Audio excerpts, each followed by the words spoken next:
We'll take it from there. Again, pound 250 Mike Rowe. And yes, I told you so.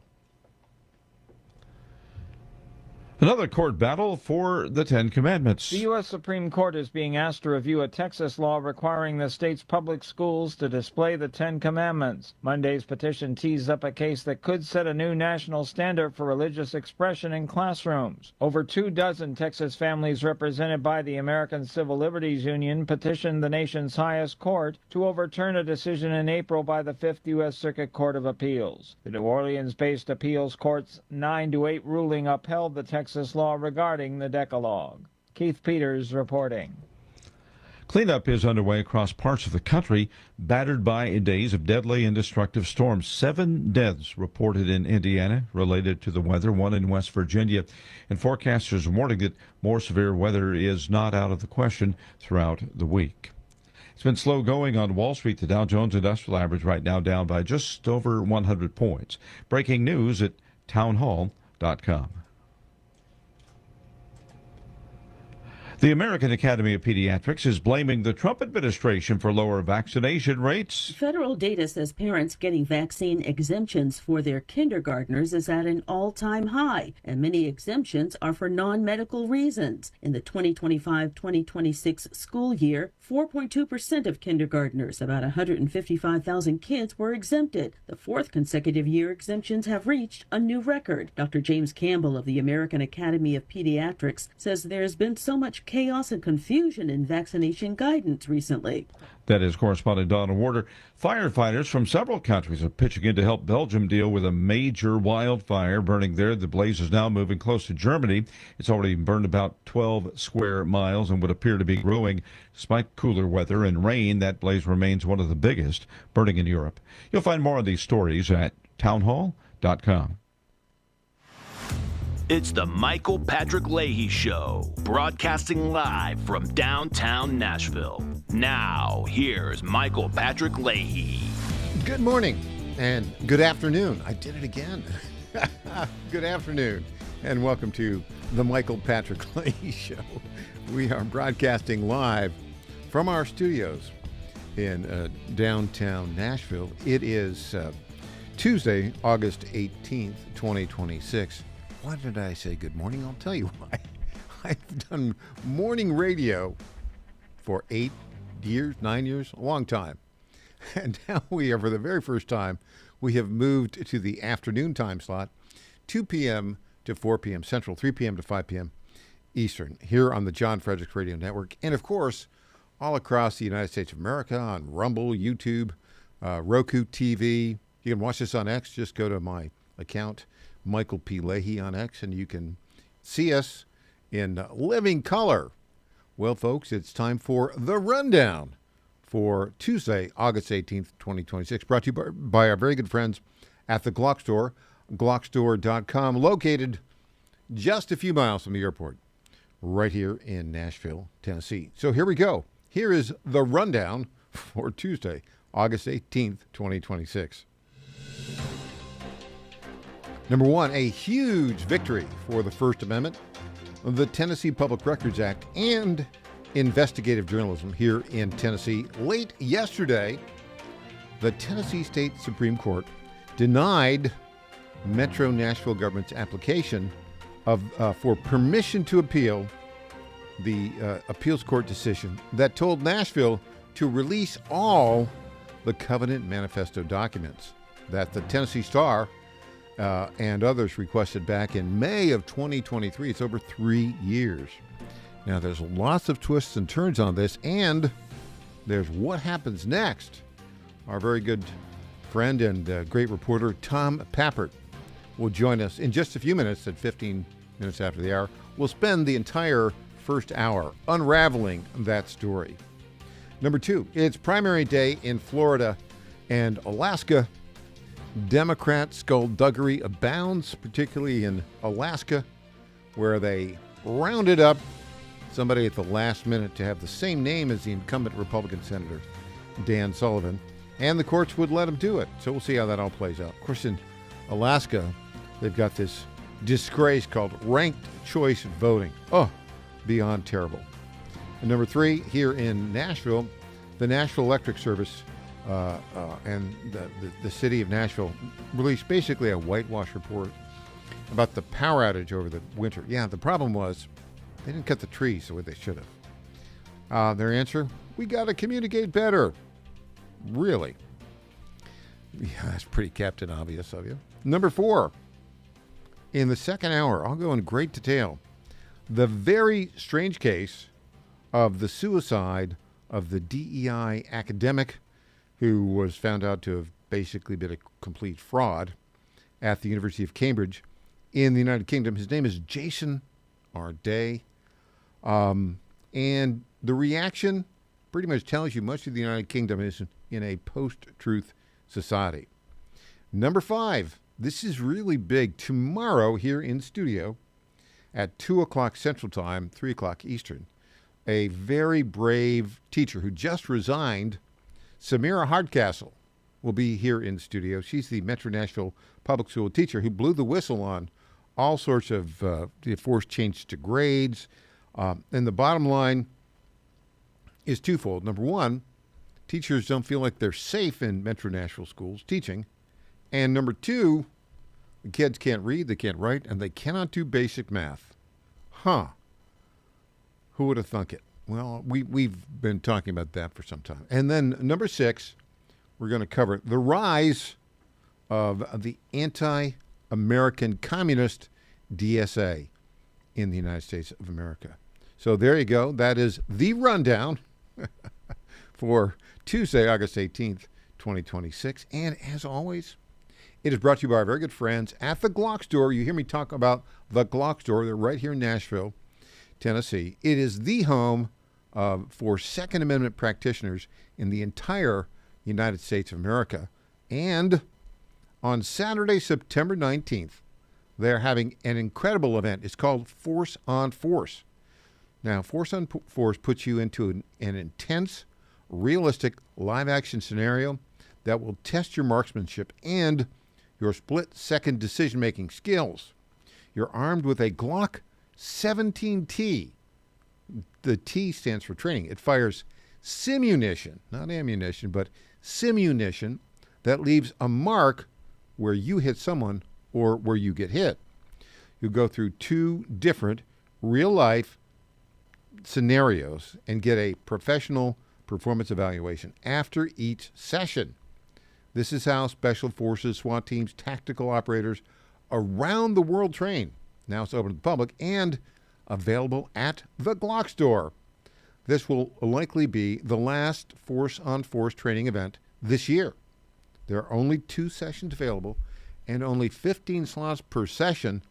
I think maybe a couple might be available today, but they will sell out. So for more information, go to glockstore.com/FOF. That's glockstore.com/FOF. So there you go. That is a really terrific event. And I have to say this again. The Glock Store, it's the home for Second Amendment practitioners all throughout the United States of America. And just a point of personal privilege here.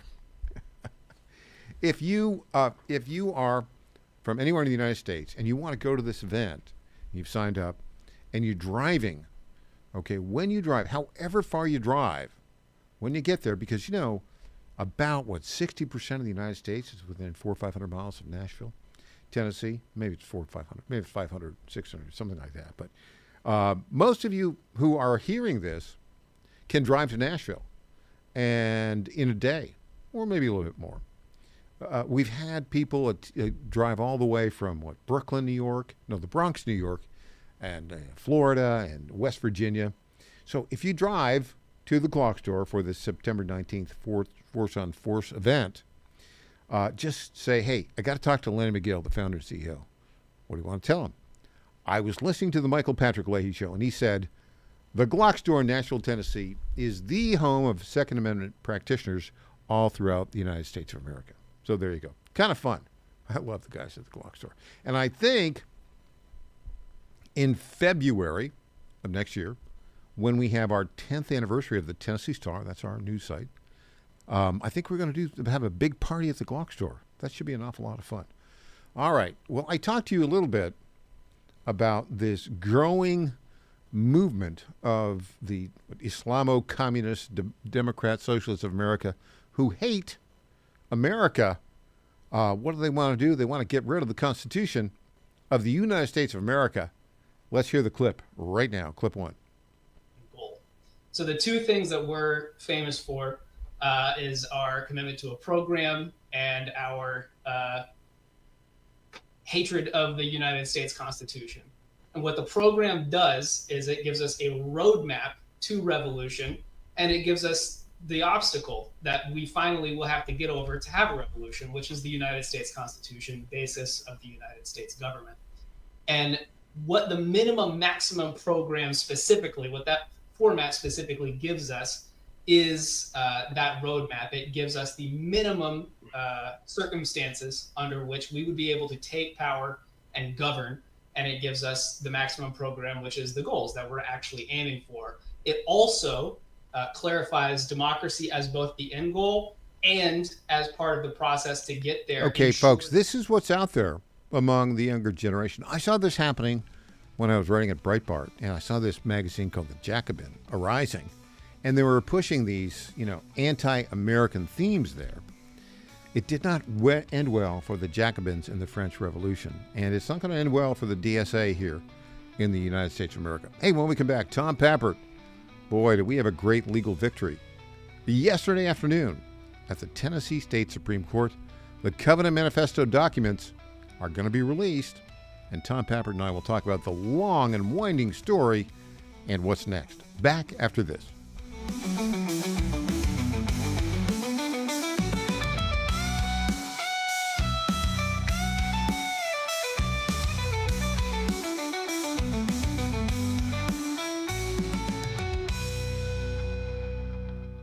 Now more than ever, it's imperative to support companies that share our conservative values. That's why I can't be more excited to tell you that I've switched my family to Patriot Mobile. Patriot Mobile is America's only Christian conservative wireless provider. When you switch to Patriot Mobile, you shift your support away from the leftist, woke, progressive agendas of Big Mobile. Patriot Mobile's wireless service works perfectly and seamlessly as you go about your lives with exceptional nationwide coverage that uses the same towers the main carriers use. Patriot Mobile donates a portion of every dollar earned to causes you care about, to organizations that fight for religious freedom, First and Second Amendments, sanctity of life, and the needs of veterans and first responders. Patriot Mobile has plans to fit any budget, along with great discounts for our veterans and first responder heroes, as well as multi-line users. Switching is easy. Just go to patriotmobile.com/Godzilla or call their U.S.-based customer service team, 972-PATRIOT. That's 972-728-7468. Use offer code Godzilla for free activation. J-Fred's on YouTube, y'all. Subscribe today so you don't miss moments like this. Democrats are doing, all they're doing, folks, is running on giving stuff away for free. Watch live every morning and replay all day. All the great guests, the hot topics, the Hobgood Report, and America's Godzilla of Truth. Jeb Bush, Joe Bush, Jack Bush, Joe Bush, this Bush, that Bush, Barbara Bush. They just want to get back to the Bushes. Search John Fredericks Media and subscribe to The John Fredericks Show on YouTube.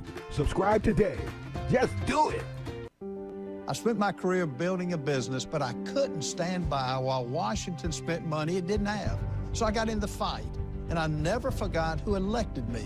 This election is about the America we pass on to your family and mine. We inherited freedom. Now it's our turn to defend it, to strengthen it, and to leave America stronger than we found it. You shouldn't have to guess where your next senator stands. With me, you already know. I'm Ralph Norman, and I approve this message. The Trump administration has brought positive changes when it comes to fixing our broken healthcare system. If we really want to make America healthy again, well, that starts at home. And that's where the Wellness Company comes in. You see and hear from the Wellness Company doctors all the time, and you know their products are the gold standard for keeping you and your family safe and healthy, giving you the opportunity to make sure you're prepared for whatever happens with their prescription medical kits. Additionally, the Wellness Company offers a variety of products, from parasite cleanses to methylene blue to weight loss and so much more. Make America healthy again starts at home. Do your part and protect the health of you and your family. Live a healthier, longer, and more satisfying life. Go to twc.health/Godzilla and order. That's twc.health/Godzilla. Use promo code Godzilla to save 10% today. Congratulations to my friend Michael Patrick Leahy on 9 years of journalistic excellence. I'm Lenny McGill, owner and founder of the Glock Store here in Nashville, Tennessee, and a proud sponsor of Michael Patrick Leahy's Tennessee Star Network for over 5 years. When we started, he was on just one local station. Now, he's on 20 stations. His motto, find the truth and report it. And as long as he sticks to that, we'll stick to being a sponsor. And next year, Michael, let's have a party for you right here at the Glock Store.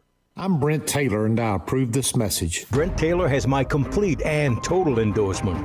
Those are the words of President Trump announcing his endorsement of Brent Taylor for Congress. President Trump can count on Brent Taylor to support the American First agenda, fighting inflation, cutting spending, deporting illegal immigrants, and protecting our conservative values. President Trump endorsed Brent Taylor for Congress. Now he needs your vote.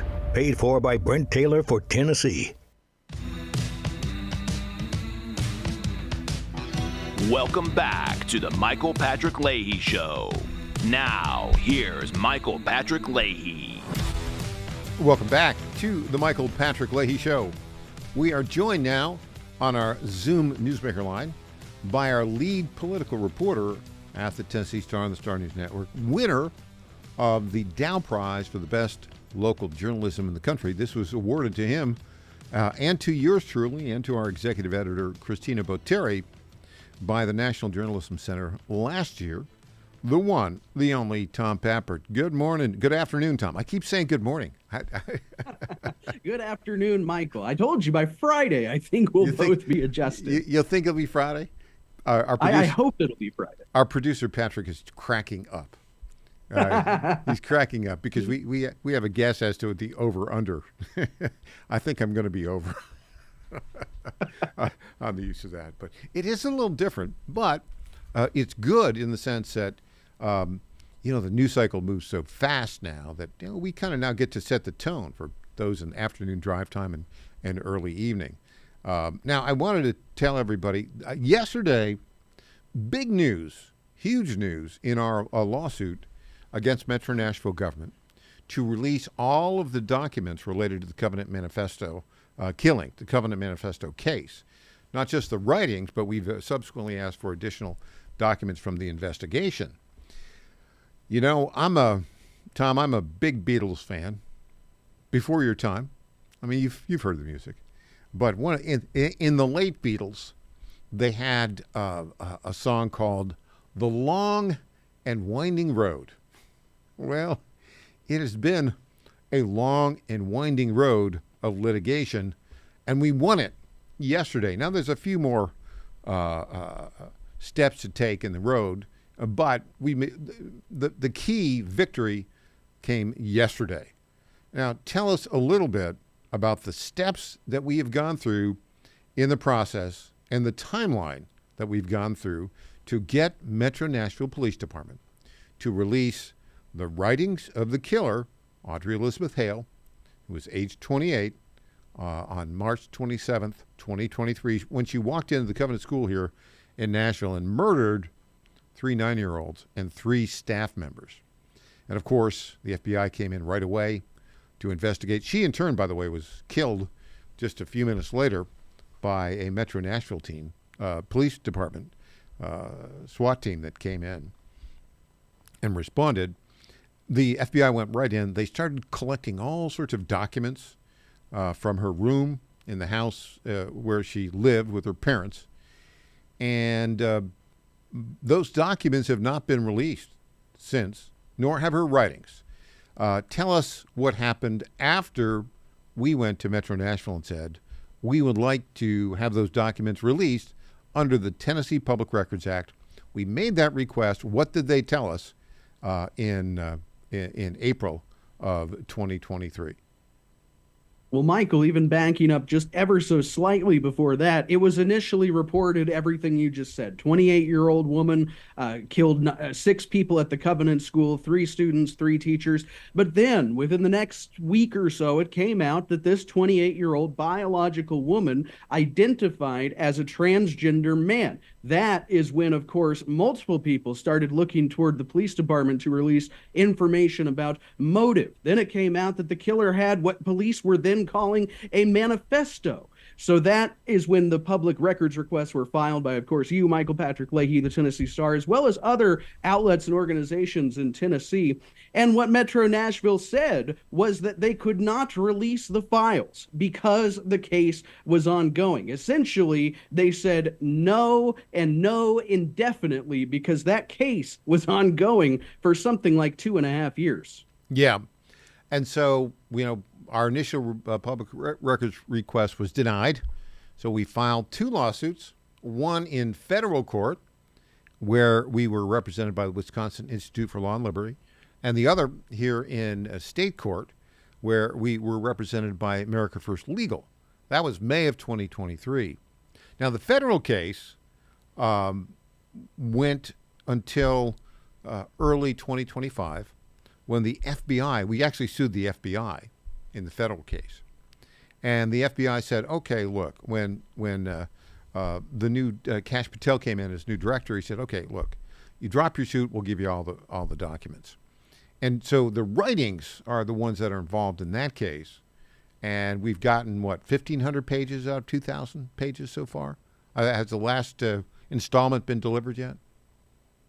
Well, that's roughly what we've got. And I don't know if we'll ever be told by the FBI definitively, okay, there you go, we've given you everything. But the latest documents we received, the latest release that came just a few months ago, seems to have been relatively late in the killer's life. We now have everything going from her middle school years right up until the morning of the attack.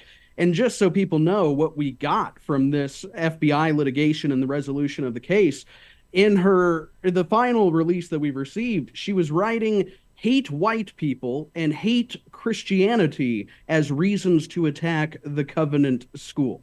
And she also talks about her long history of psychiatric care and medications and things of that nature, which were very, very troubling, obviously. Now, on the state case, it was quite dramatic because, as you know, we filed the case in the trial court here in Davidson County, and at some point we legally obtained documents from the investigation, and we legally obtained some of the killer's journals, really for the last 3 months of her life.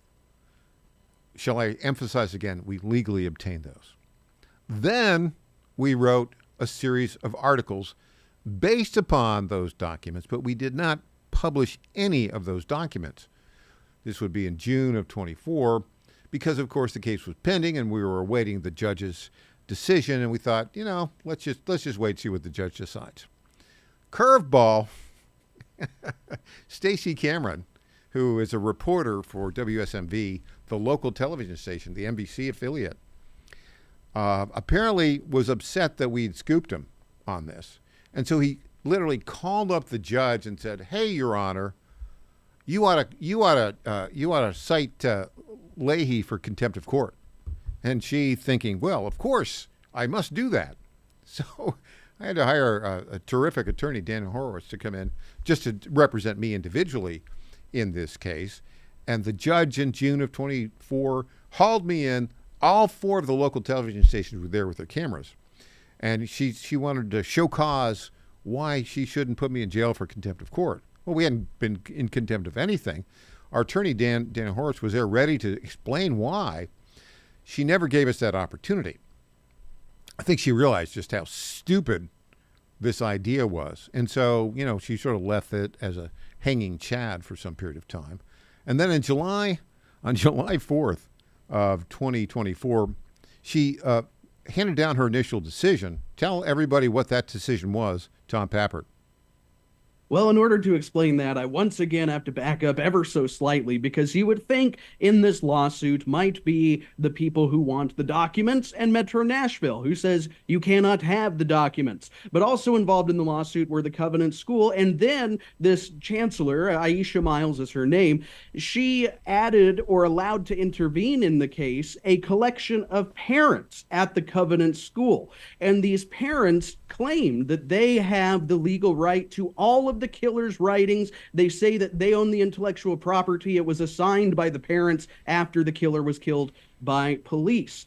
And so this chancellor in Nashville agreed with this analysis and said that not one page of the killer's writings would be released to the Tennessee Stars. In addition to all of the investigative documents, nothing, not one page would be released because of two reasons. One, the case was then still ongoing, inexplicably. And two, because of this insane and rather, in my opinion, legally obscure and frankly non-existent legal argument that they owned the copyright to the killer's writings, and therefore a state court in Nashville, Tennessee needed to decide that it could not be released. Yeah, I think it's a very good synopsis.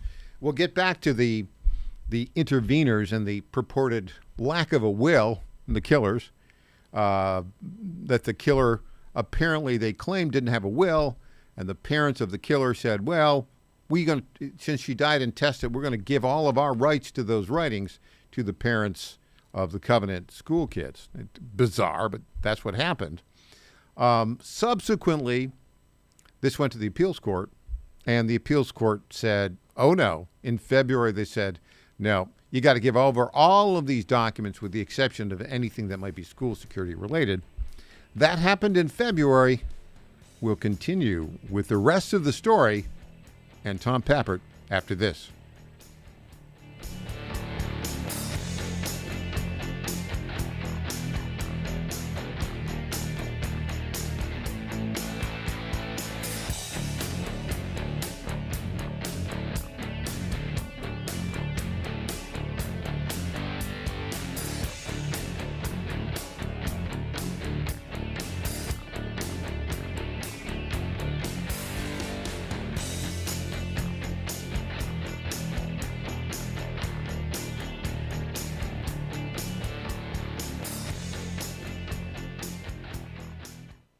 Now more than ever, it's imperative to support companies that share our conservative values. That's why I can't be more excited to tell you that I've switched my family to Patriot Mobile. Patriot Mobile is America's only Christian conservative wireless provider. When you switch to Patriot Mobile, you shift your support away from the leftist, woke, progressive agendas of Big Mobile. Patriot Mobile's wireless service works perfectly and seamlessly as you go about your lives with exceptional nationwide coverage that uses the same towers the main carriers use. Patriot Mobile donates a portion of every dollar earned to causes you care about, to organizations that fight for religious freedom, First and Second Amendments, sanctity of life, and the needs of veterans and first responders. Patriot Mobile has plans to fit any budget, along with great discounts for our veterans and first responder heroes, as well as multi-line users. Switching is easy. Just go to patriotmobile.com/Godzilla or call their U.S.-based customer service team, 972-PATRIOT. That's 972-728-7468. Use offer code Godzilla for free activation. Ponder this. It's amazing how many of us choose to go about our daily life without recognizing others who cross our paths each day. Take, for example, your morning walk, run, or workout at the gym. As we encounter others, often we don't make eye contact, let alone smile or greet each other. Listening to music or a podcast with our earbuds is so much more preferable than having to greet others we encounter. As a result, people are becoming more and more disconnected from each other. So let's start a human connection trend. Here's an experiment for you to try.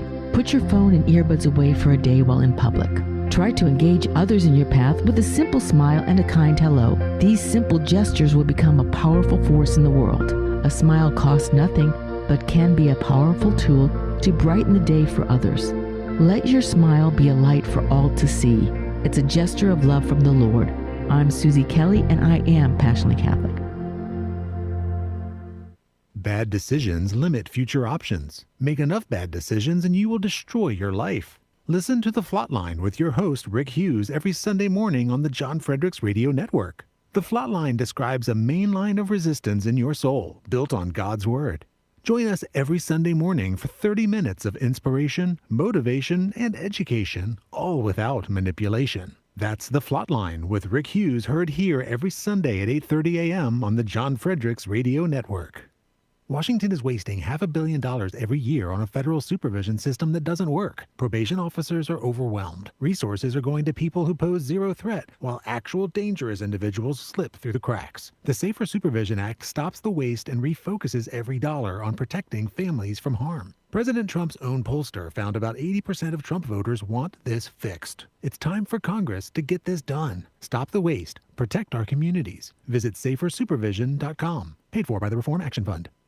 Honesty, integrity, help Tennessee, markpody.com. The values that have made Tennessee strong, faith, personal responsibility, freedom, and respect for one another, are rooted in timeless godly principles. Those values are worth protecting, and I'm going to continue fighting to preserve them for our children and grandchildren. I'm Mark Pody, and I'd be honored to earn your vote again. markpody.com. Paid for by the campaign to elect Mark Pody. Candace Graham, Treasurer.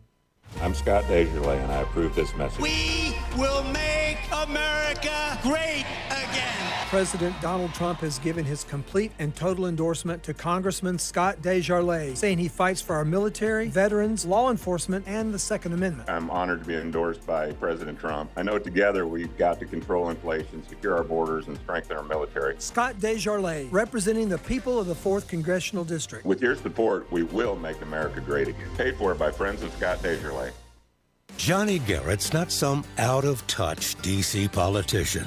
Johnny Garrett's a Tennessean, a Christian conservative, and a proud father of 3 who's sick of the far left ruining our country with their radical policies. Conservative Johnny Garrett is proudly pro-life, pro-Trump to his core, and will always put America first.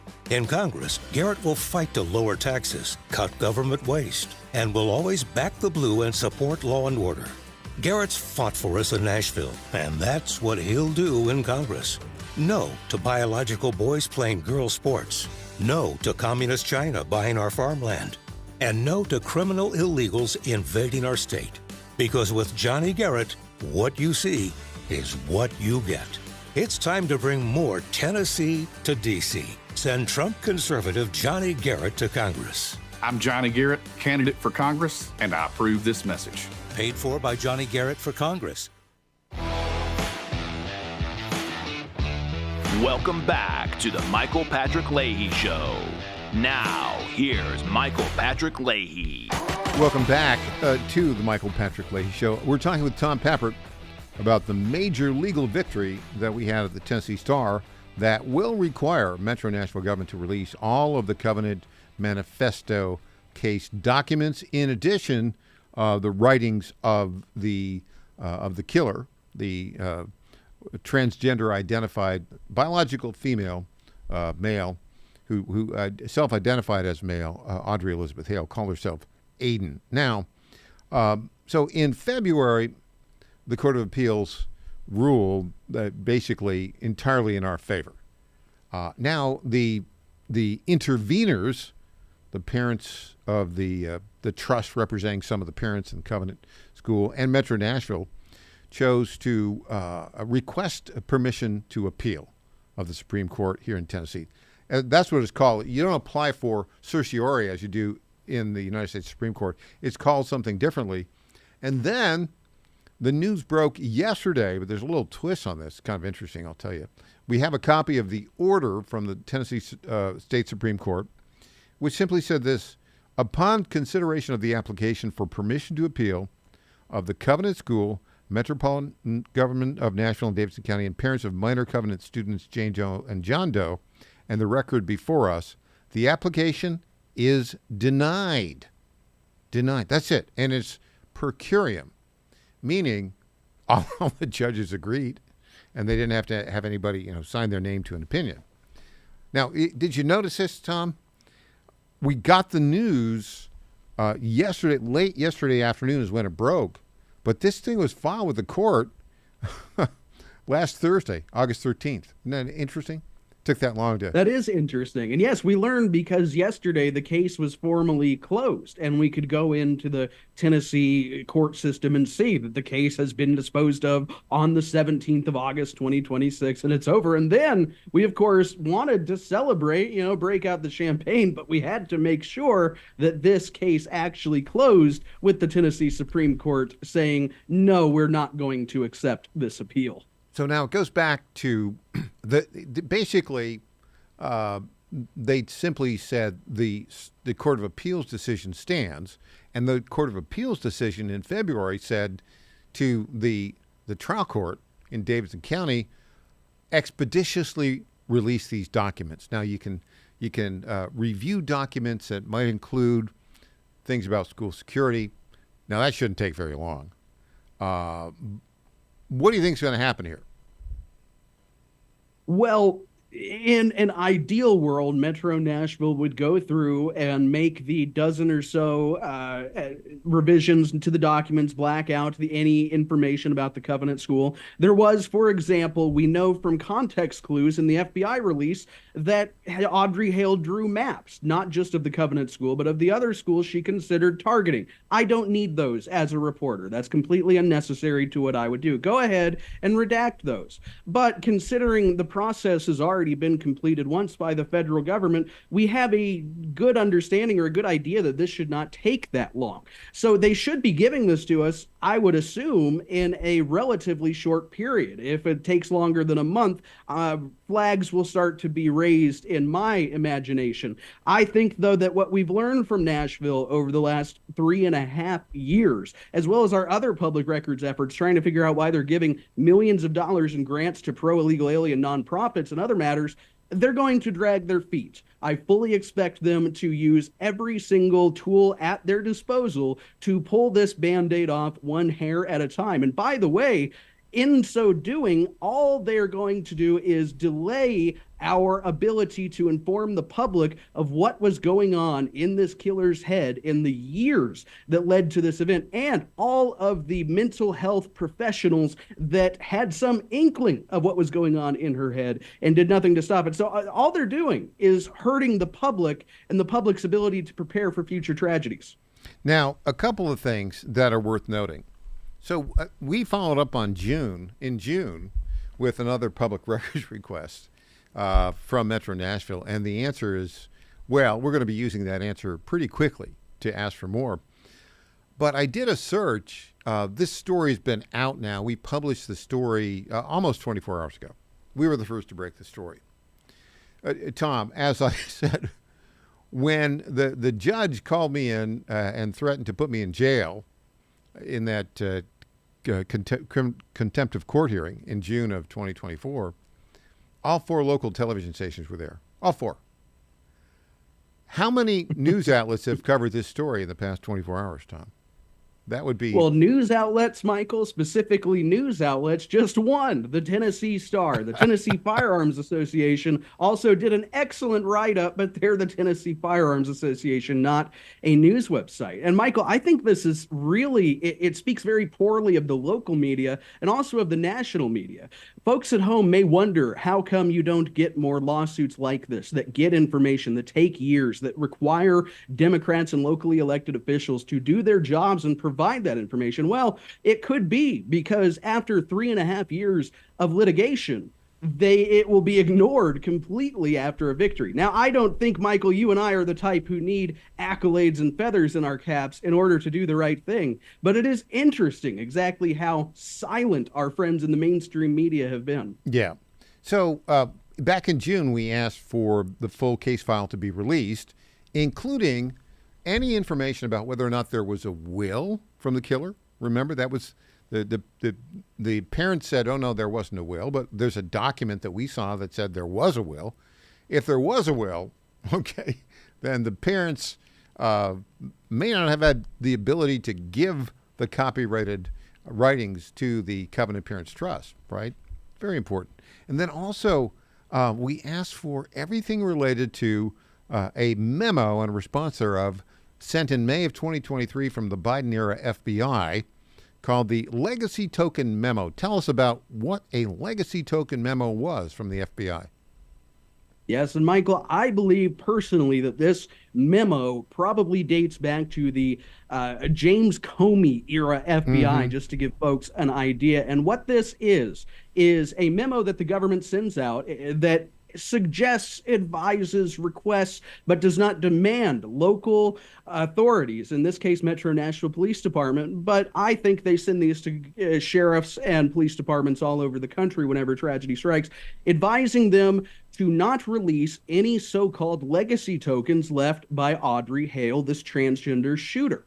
And what a legacy token is, it's an FBI term, and it means any writing, video, book, whatever is left by a killer that could explain their actions. So the government under Biden was telling or advising Metro Nashville not to release indeed the exact manifesto that we were or indeed suing them over very shortly after. I think the memo actually came days after you filed that lawsuit back in 2023, Michael. And so we asked Metro Nashville, what did you do with this memo? How did you handle it after it was received? Did it become de facto policy of the Metro Nashville Police Department that you will not release so-called legacy tokens? And in response, they told us something about, we can't respond to your request because it involves emails. Yeah, that was one of the things they said. The other, I'm going to read exactly what they said on the others, right? Because we didn't ask for an email, audit. We just said, send it to us in emails. I don't know how they got to that. But here's what we asked for this information in June of this year, 2026. On July the 1st of 2026, this is what we got from the Metropolitan Nashville Police Department. Quote, for your request for the case file, the Tennessee Court of Appeals decision is not a final order. The Tennessee Supreme Court has been asked to review the Court of Appeals decision. The Supreme Court has not yet determined whether it will review the case. Metro cannot release the documents at issue in this case until there is a final order.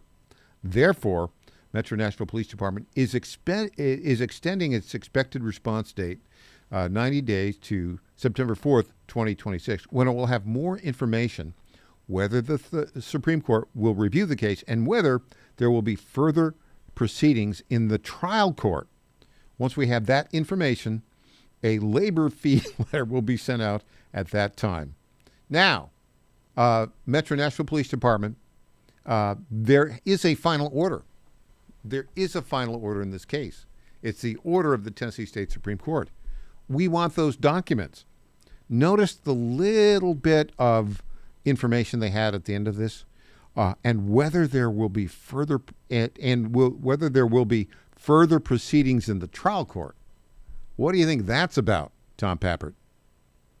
Well, I think that suggests that Metro Nashville, or perhaps the police department, is gambling that Metro Nashville is going to do those procedural feet-dragging maneuvers that I was talking about in our last segment. The appellate court order was very clear. It goes back to the Chancery Court. She is instructed, the Chancellor Aisha Miles, is instructed to go through the documents and eventually get them so they can be released to the public or inspected by the public. There should be no back and forth at the trial court unless they're going to try to, in my mind, contravene or pick apart the appellate court's order in order to make it last longer. But we should also note, Michael, that we were not so foolish in June to send a public records request that was just a carbon copy of the one we sent in 2023. We went to great lengths to make sure that none of what we requested in June should have been impacted by the then ongoing litigation that we just won, Tom, and they ignored that. Yeah, we're getting a theme here from Metro Nashville government. They don't want to comply with the Tennessee Public Records Act. And now that the state Supreme Court and the Court of Appeals said you got to comply, I'm not sure if they will. What does that mean? We'll talk with Tom Pappert about that when we get back.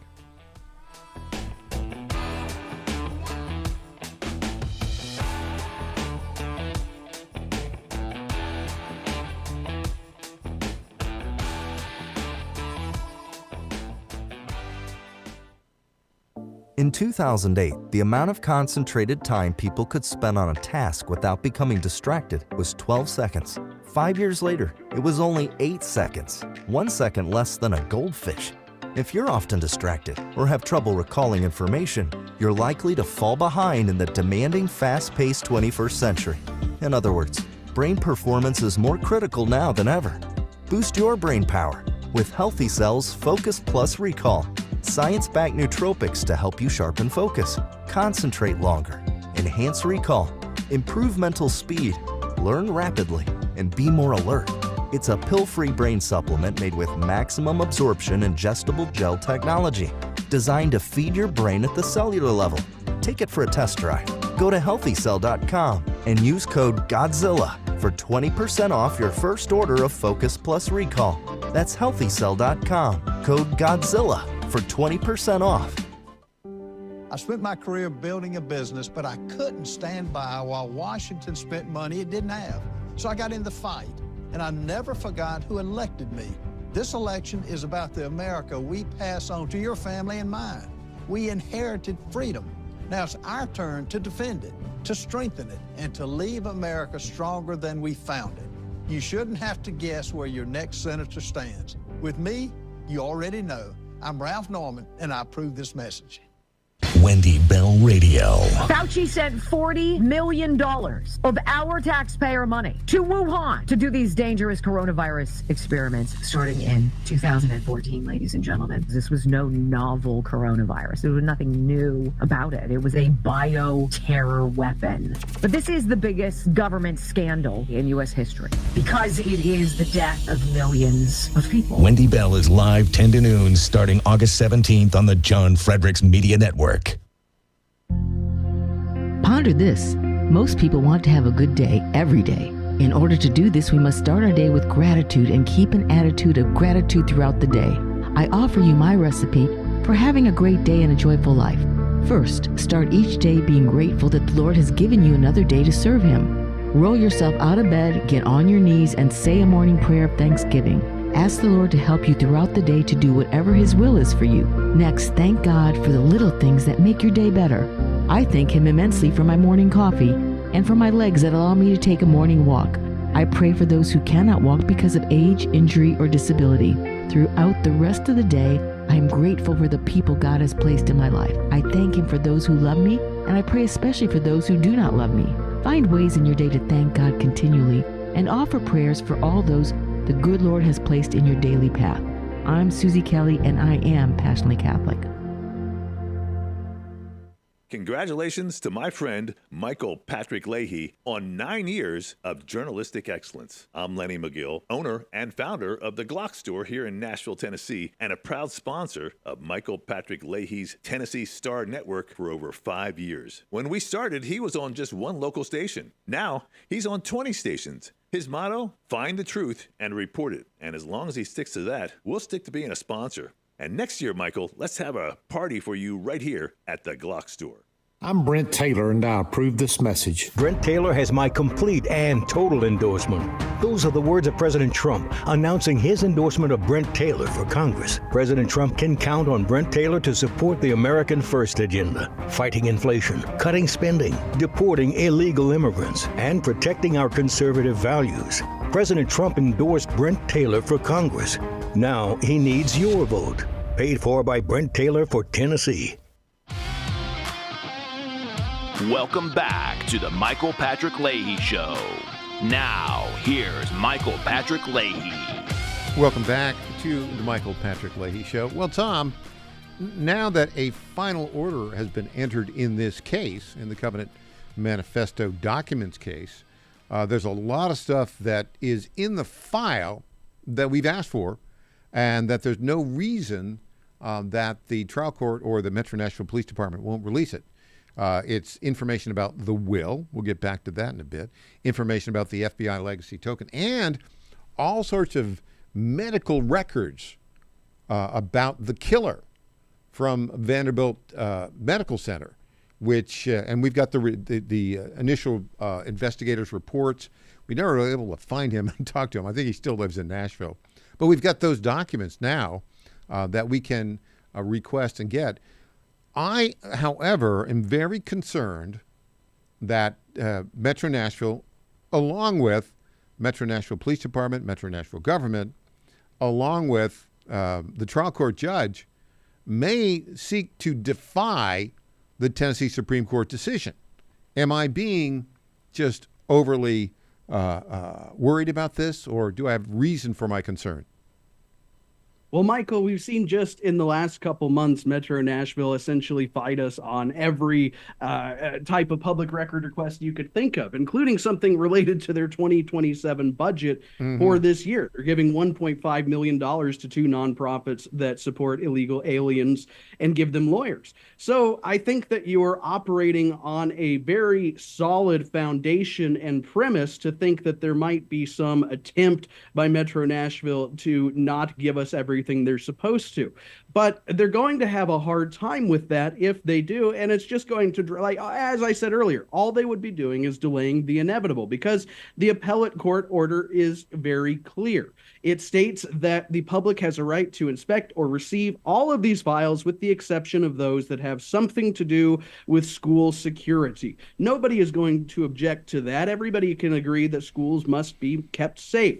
It should be, we know from the FBI's version of the redactions, a straightforward process to go in and redact maps of the Covenant School, etc., the operational plan that we know Hale at one point created. That is not information that reporters need. Reporters want to know, for example, the 10 plus years that Hale spent, in fact, I think it was over 20 years, spent going to mental health practitioners, the 7 prescription drugs that she was taking at the time of her death, or at least prescribed at the time of her death. We want to know whether she was actually taking them. That might be good information to have from the Metro Nashville case files that we've requested. So I think that they will do everything they can to delay it. And I think one of the most compelling elements for them to delay is there is a line in the appellate court order that says the public has a right to inspect certain documents. And so, Michael, perhaps they're going to request you to go down to Metro Nashville Police Department and look at some of these items in person and resist allowing you to make copies. Put me in, Coach. I'm ready to go. Now, Tom, I want to go back to the will because we legally obtained an image taken of the room, in the room of the killer, the day of the killings. And it said, if you want to find out what to do with my things, all my toy animals, read my will. That's there. There's also an indication in some of the other documents that went forward that there was a one-word description of an element of a document that was sent to the trial judge. We think that word was will. Okay.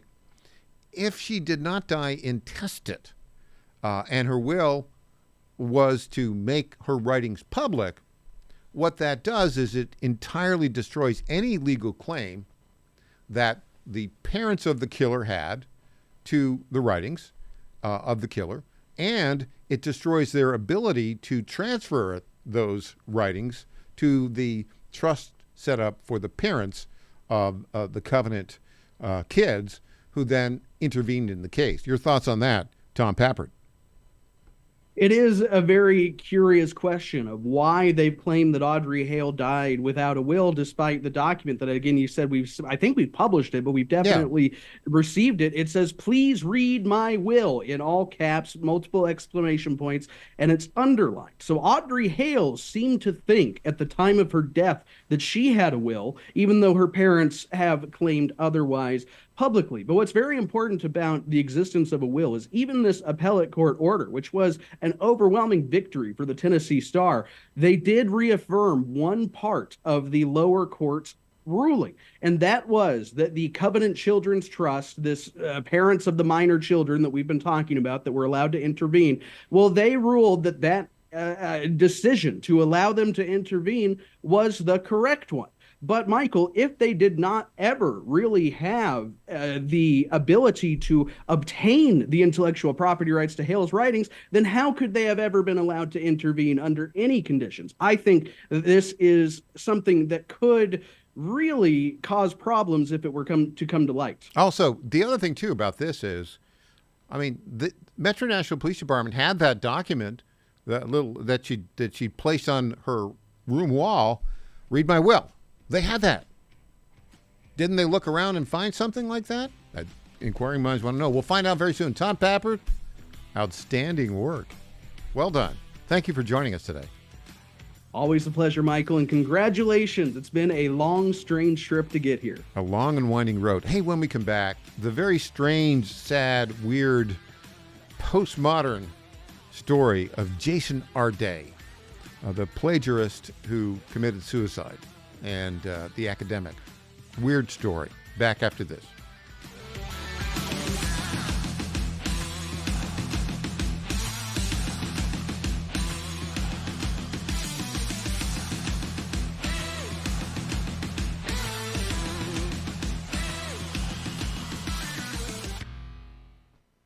In 2008, the amount of concentrated time people could spend on a task without becoming distracted was 12 seconds. 5 years later, it was only 8 seconds, 1 second less than a goldfish. If you're often distracted or have trouble recalling information, you're likely to fall behind in the demanding, fast-paced 21st century. In other words, brain performance is more critical now than ever. Boost your brain power with Healthy Cells Focus Plus Recall. Science-backed nootropics to help you sharpen focus, concentrate longer, enhance recall, improve mental speed, learn rapidly, and be more alert. It's a pill-free brain supplement made with maximum absorption ingestible gel technology, designed to feed your brain at the cellular level. Take it for a test drive. Go to healthycell.com and use code GODZILLA for 20% off your first order of Focus Plus Recall. That's healthycell.com, code GODZILLA for 20% off. I spent my career building a business, but I couldn't stand by while Washington spent money it didn't have. So I got in the fight, and I never forgot who elected me. This election is about the America we pass on to your family and mine. We inherited freedom. Now it's our turn to defend it, to strengthen it, and to leave America stronger than we found it. You shouldn't have to guess where your next senator stands. With me, you already know. I'm Ralph Norman, and I approve this message.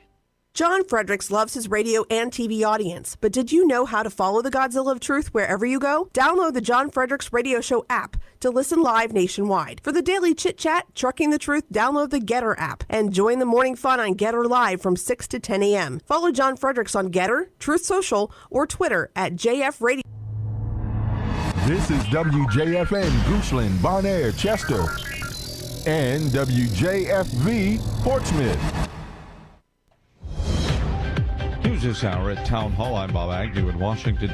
3 states holding primaries today. Correspondent Laura Winters takes a look at an interesting race involving 2 Republicans in Alaska. In Alaska, 2 guys with the same name, Senator Dan Sullivan, middle initial S, running for a 3rd term, up against retired teacher Dan Sullivan, middle initial J. President Trump weighing in on all this and saying on his Truth Social page, Alaska, be careful. Vote for the real Dan Sullivan today. Through me, he's brought hundreds of billions of dollars back to your state. The Democrats know how good he is and have put up an imposter of the same name. Vote for the incumbent senator. Don't let these fraudsters get away with this hoax. That is correspondent Laura Winters reporting. Republican redistricting is shaping Florida's primaries today. More on that from correspondent Bernie Bennett. Responding to President Donald Trump's desire to have a better shot at defending the Republican majority in Congress, Governor Ron DeSantis eagerly pushed to redraw Florida's congressional districts. It yielded a round of political dominoes in South Florida. Broward County, the most left-leaning in the state, is down to 1 presumably Democratic district. It's plurality black. But Debbie Wasserman Schultz, who doesn't live in the district, is the favorite as the lone white candidate in District 20. Wasserman Schultz and Jared Moskowitz live in a redrawn District 22 that now reaches the more conservative Gulf Coast. Bernie Bennett reporting. Meta is back in court, accused of using programs that harm children. The states accuse Meta of harming youth mental health by deliberately designing features to get kids addicted to its platforms. They also say Meta breaks federal law by routinely collecting data on children under 13 without parental consent. That is Kelvin Chan reporting. Attorneys general from California, Colorado, Kentucky, and New Jersey seeking a financial penalty that could, in theory, cost the company as much as $1.4 trillion. More of these stories from townhall.com. The following is a real-life story from Trinity Debt Management. When I was feeling the stress of too much credit card debt, I looked at two different options: debt settlement and debt management. They may sound the same, but guess what? They're not. Debt settlement seemed like a quick fix, but I found out it would destroy my credit, create tax headaches, and hit me with huge fees. They actually told me to stop paying my bills. No way, not me. Then I turned to a debt management plan developed by the team at Trinity. They worked with my creditors, lowered my payments, reduced my interest, saved me thousands, and paid off my debt. And Trinity is a Christian company, which is important to me. If credit card debt has you down, call Trinity at 1-800-990-6976. My name is Heather. Please forget debt settlement and remember Trinity Debt Management. 1-800-990-6976.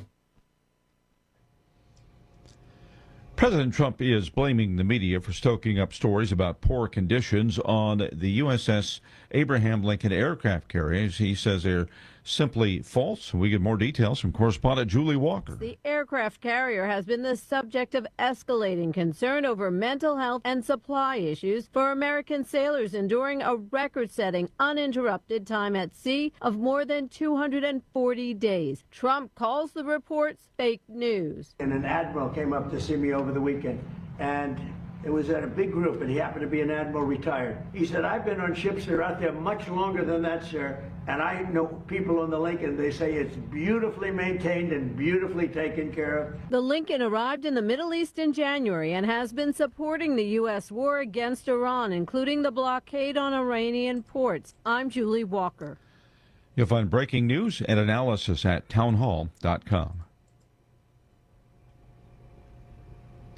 Germany is cracking down on the lucrative, deadly business of human smuggling. In Germany, the facilitation of people smuggling wasn't technically illegal to countries like the UK that lie outside of the EU's zone of free movement.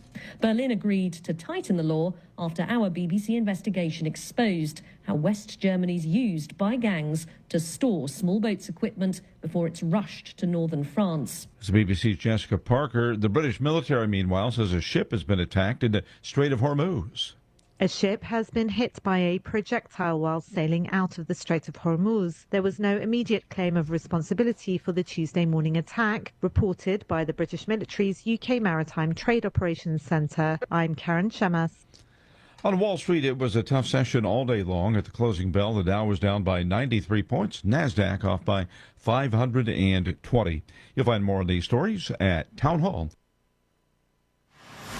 It's the Michael Patrick Leahy Show, broadcasting live from downtown Nashville. Now, here's Michael Patrick Leahy. Welcome back to the Michael Patrick Leahy Show.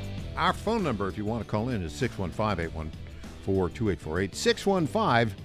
615-814-2848. We're going to go and talk about a story that is tragic, sad, weird, and emblematic of the craziness of the world in 2026.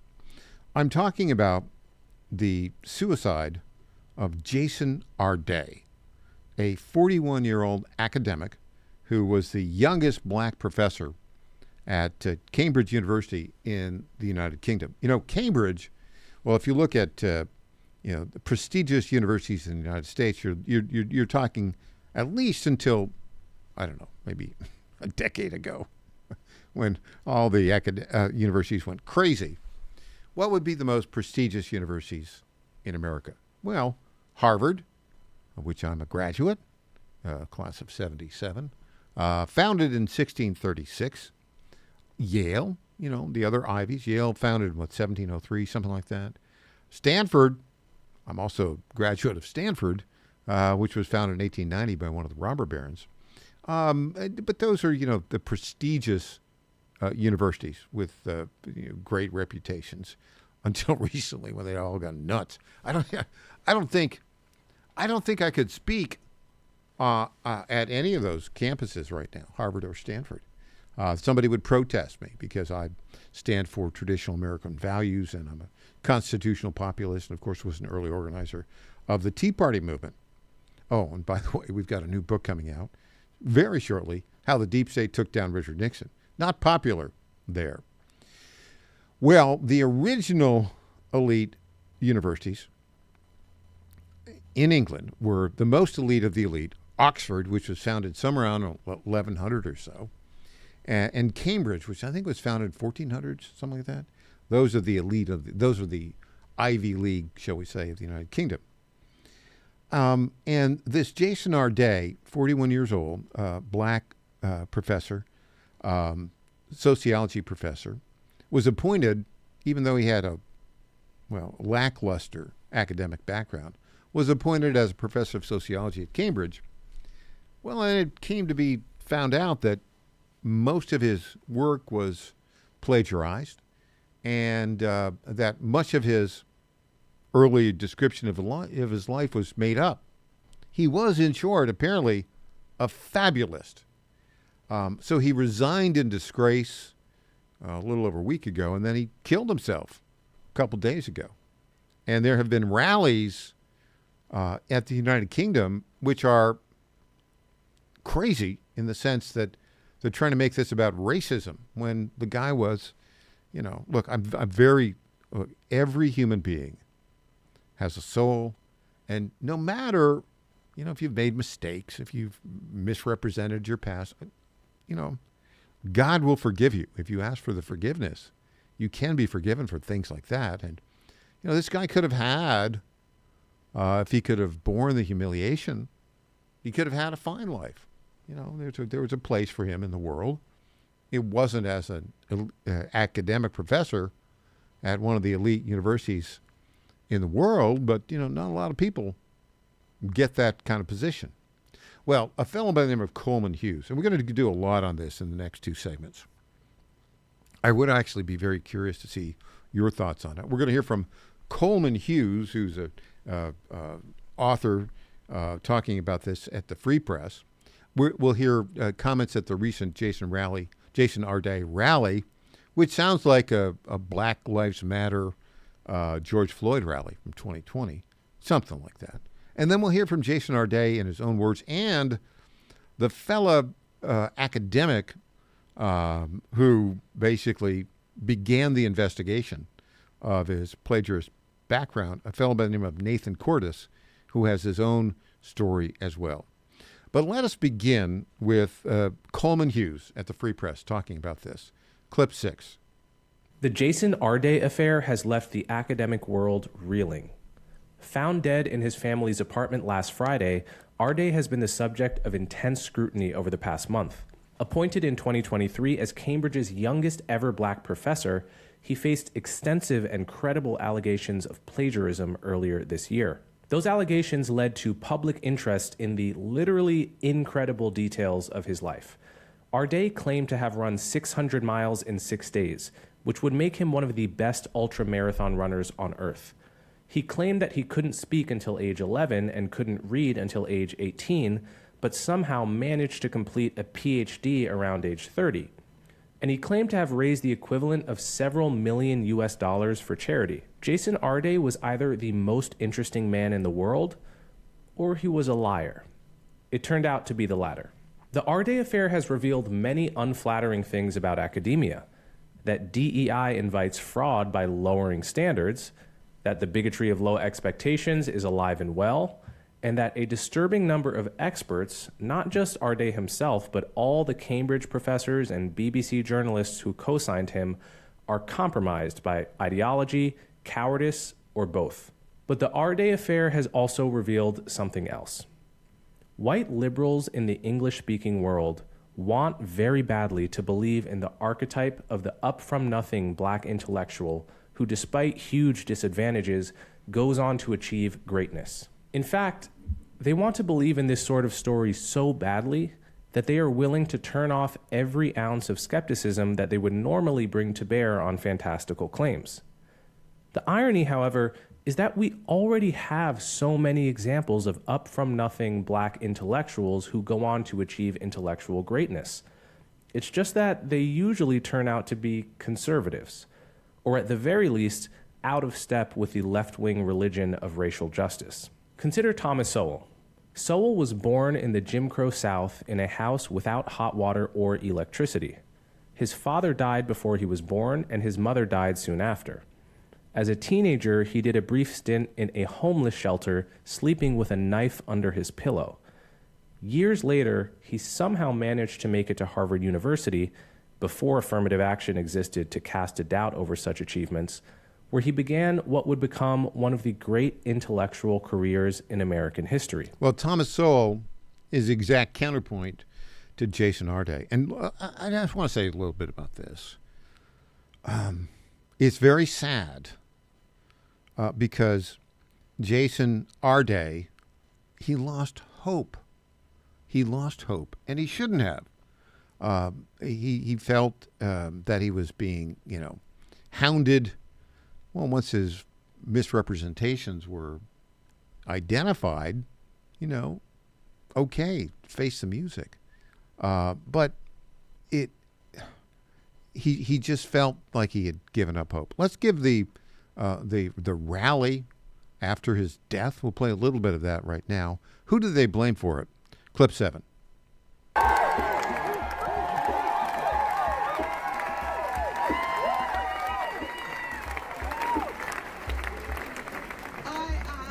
Here today to honor Professor Jason Arday, and I want in particular to talk about the role that I believe the vicious media campaign drove him to his death.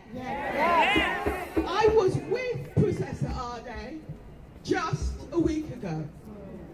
He was always a lovely, kind, and brilliant man. But you felt a week ago that the vicious campaign against him was beginning to get to him. Okay, so it wasn't a vicious campaign.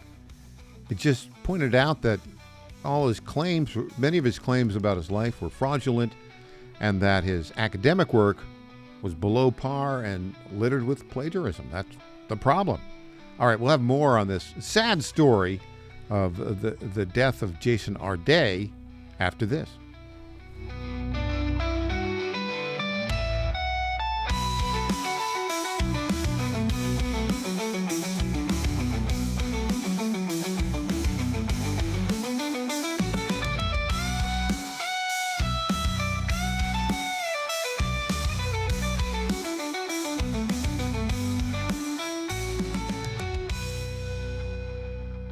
Hey folks, Al Green here for SatPhone. When you're on the go, you want to know you're connected. If it's a family vacation or an off-the-grid escape to a remote destination, having reliable communication helps you feel safe and secure. You can't afford to find yourself in a dead zone. That's why you need SatPhone. SatPhones are reliable, durable, and give you global coverage. If you can get outside, you can get in touch. It's that simple. Make calls from your SatPhone to any regular cell phone in the United States. The phones are $1,500 value, but you can get yours free. Just sign up for a 15-month plan, $94.95 a month. Get 150 minutes monthly that roll to the next month. Go 3 months without using them, that's fine. Yes, 3 months, 450 minutes, all yours. Visit SAT123.com or call 855-980-5830. SAT123.com, 855-980-5830. Get surety and security with your SatPhone. Call now. Washington is wasting $500 million every year on a federal supervision system that doesn't work. Probation officers are overwhelmed. Resources are going to people who pose zero threat, while actual dangerous individuals slip through the cracks. The Safer Supervision Act stops the waste and refocuses every dollar on protecting families from harm. President Trump's own pollster found about 80% of Trump voters want this fixed. It's time for Congress to get this done. Stop the waste. Protect our communities. Visit safersupervision.com. Paid for by the Reform Action Fund. I spent my career building a business, but I couldn't stand by while Washington spent money it didn't have. So I got in the fight, and I never forgot who elected me. This election is about the America we pass on to your family and mine. We inherited freedom. Now it's our turn to defend it, to strengthen it, and to leave America stronger than we found it. You shouldn't have to guess where your next senator stands. With me, You already know. I'm Ralph Norman, and I approve this message. MyPillow's second annual mega sale is finally here. Get our patented premium MyPillows that adjust your exact individual needs to give you the best sleep of your life. When I got MyPillow, I'm asleep almost immediately. I stay asleep at night and I wake up more well-rested in the morning. I guarantee they're going to be the most comfortable pillows you'll ever own. King size only $24.98, queen size only $19.98. Giza Dream bed sheets, the best sheets in history, as low as $29.98. Lux Pierce 6-piece towel sets, towels that actually dry you. What a concept. Now only $39.98. And our made in the USA mattresses and mattress toppers as low as $99.98. So go to mypillow.com or call the number on your screen. Use your promo code to take advantage of our second annual mega sale. Plus, free shipping options available when you order today. So don't delay, order now. Johnny Garrett's not some out-of-touch D.C. politician. Johnny Garrett's a Tennessean, a Christian conservative, and a proud father of 3 who's sick of the far left ruining our country with their radical policies. Conservative Johnny Garrett is proudly pro-life, pro-Trump to his core, and will always put America first. In Congress, Garrett will fight to lower taxes, cut government waste, and will always back the blue and support law and order. Garrett's fought for us in Nashville, and that's what he'll do in Congress.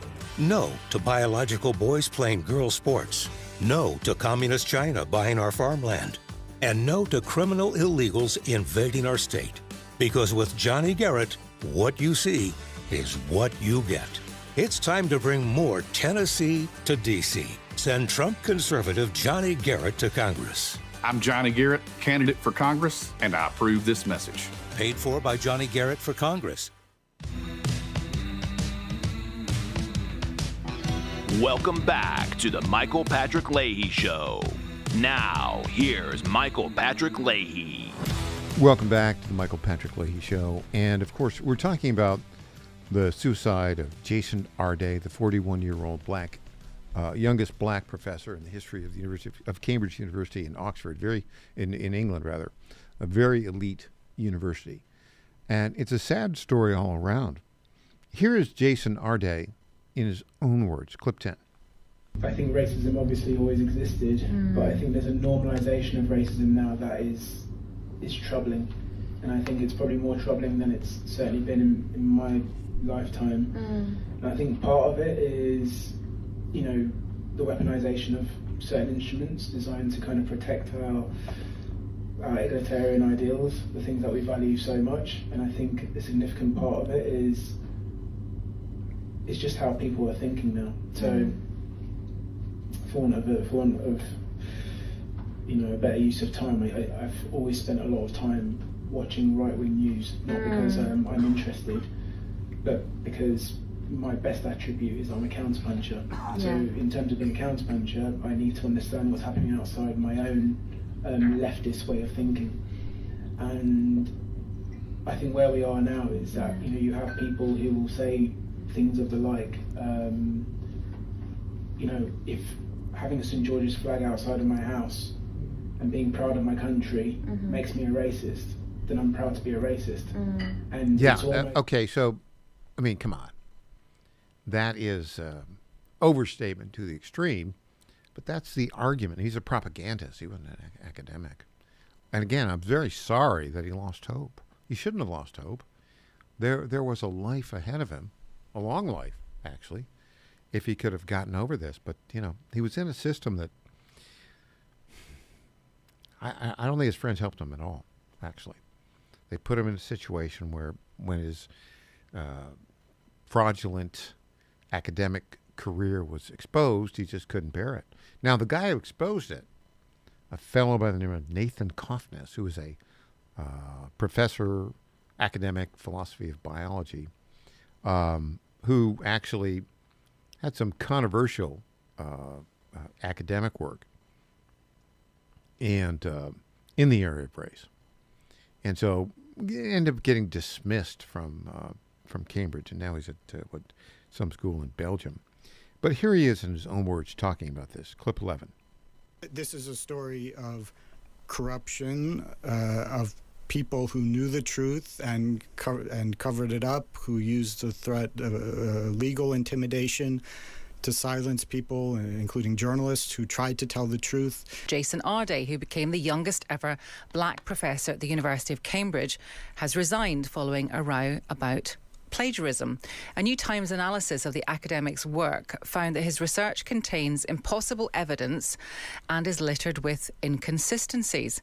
In his resignation letter, Arday said it should not be mistaken for an acceptance of the narratives that have surrounded him. Accusations of plagiarism in the professor's work were first voiced by the academic Nathan Kofnas, who was sacked from his role at Cambridge in 2024. And Nathan Kofnas is with me in the studio now. Good afternoon to you. Thanks for having me. Do you feel vindicated?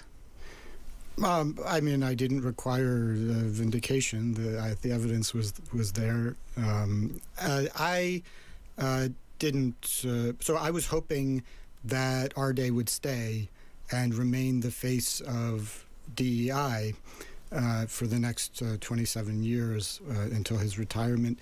So that was the outcome that would have been ideal from my perspective. Now, I think that he would have stayed. Cambridge flat out denied the plagiarism charge, even though we can see with our own eyes the text side by side, very extensive examples. But they just said, no, he's already been investigated, he's been vindicated, and they put out a statement to that effect, and they said that the critics are waging a vile campaign. Now, what did him in was not the plagiarism, not the fraud, not making up data.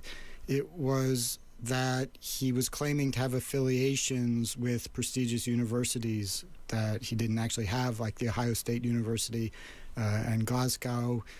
And also some of his lies about his private life had become so over the top, and Cambridge had been hoping to just wait out the news cycle, and then they could just go back to normal. And it was just getting worse and worse. So that was what triggered the investigation by Cambridge. And then shortly after, just a few hours after that, Arday resigned. Okay. Now, I'm sure you're across the detail of this much more than I am. However, in his defence, first of all, he said that his resignation shouldn't be mistaken for an acceptance of the narratives that have surrounded him. There have been other people coming to other academics who've come to his defence via the Good Law Project, who've said that sometimes he hasn't correctly attributed things in his work. In some places he has, in some places he hasn't. Is this more sloppiness than plagiarism? Well, I would quibble a bit with the term defense. I mean, it's not much of there's no defense. He just says that he's innocent. They say it's not a big deal. Anybody can go look. There are pages and pages of verbatim copied text. That's not, there's no norm in academia according to which this is remotely acceptable. Okay, so that interview came after Jason Arday resigned, but a couple days before he killed himself. Now we'll go to clip 9. We'll skip clip 8 and go right to clip 9.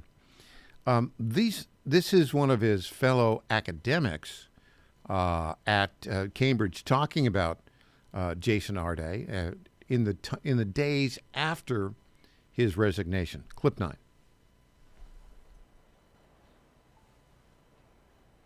Silence afforded in death. But in the last few weeks of his life, Jason Arday supporters say he had anything but. This time last week, I was with Jason because we knew Jason was suffering. We knew that he felt hounded by those rabid wolves. Jason wouldn't dare leave the house, and we said, we'll get a taxi for you. We held him in our arms.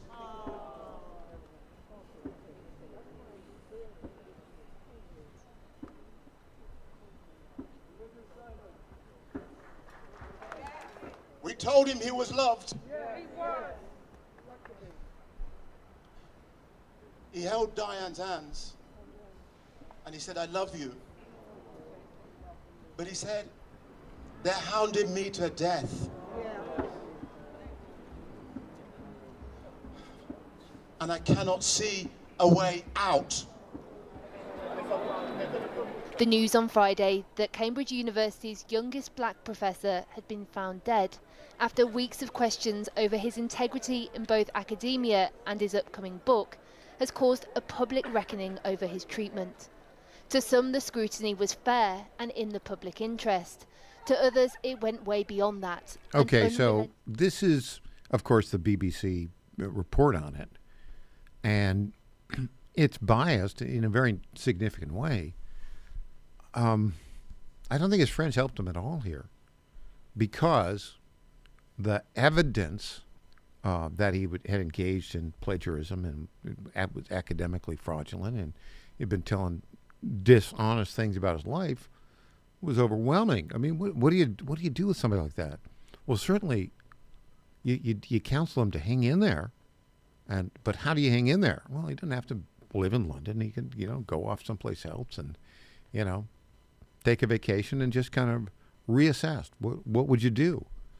I would say the thing to do is say, yeah, I'm sorry, I made mistakes, I apologize, and I'm on to something else. That's what you do. But he'd been held up by the DEI leftist academics, and they wouldn't tolerate him doing that. It was not in his best interest at all. It's a very sad situation where a young academic gets caught up in this situation and just can't face the truth. And look, I certainly pray for the guy's soul, and I pray for his afterlife. And it's just sad, but the thousands of people that were rallying in London, calling this an example of racism, they're absolutely in a post-truth society. Speaking of which, when we come back, we want that not to happen in the United States of America. I'll have more on that after the break.